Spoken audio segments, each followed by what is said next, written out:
Kebingungan kapan lu bisa jadi Habib. Akhirnya saya yang diprotes.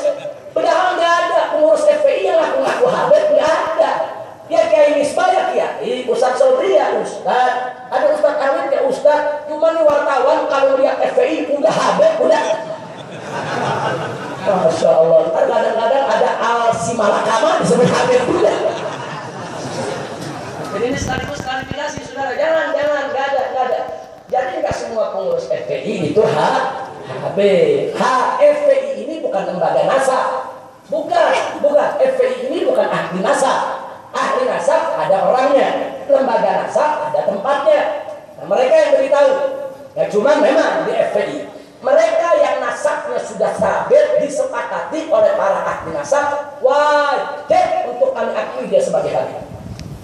Dan bagi mereka yang disepakati oleh ahli nasab bahwa dia dusta, dia bohong, nasabnya palsu, maka FPI wajib menolak nasab dia sudah. Nggak boleh diakui, haram.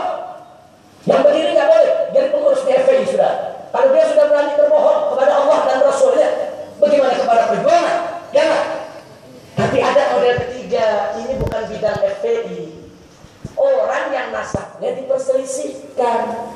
Sebagian ahli nasab bilang dia Habib, sebagian lagi bilang bukan. Dia mencoba menunjukkan bukti-buktinya.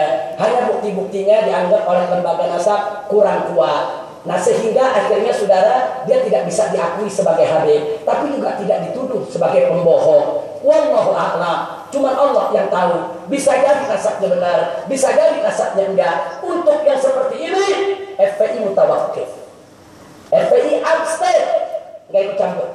Itu bukan bidang kami, saudara.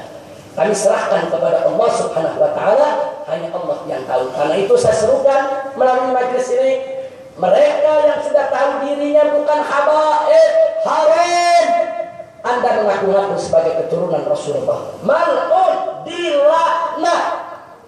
Dan mereka yang sudah terang nyata sebagai keturunan Rasulullah juga haram kalau mereka mengingkari nasab dari orang tuanya, saudara. Nah, ini yang perlu kita sampaikan. Jadi karena nasab ini punya kepentingan, orang mesti ngakui itu nasab, berarti mengetahui nasab keturunan Nabi menjadi penting.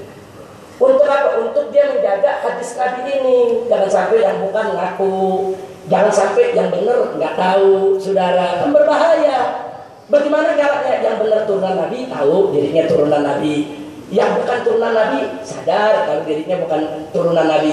Inilah urgensinya kenapa ilmu nasab harus diajarkan, harus ada sepanjang zaman. Karena keturunan Nabi kan terus ada sepanjang zaman, kan harus ada ahli nasab sudah. Bukan dulu saja, zaman sekarang pun harus ada ahli nasab. Yang ketiga,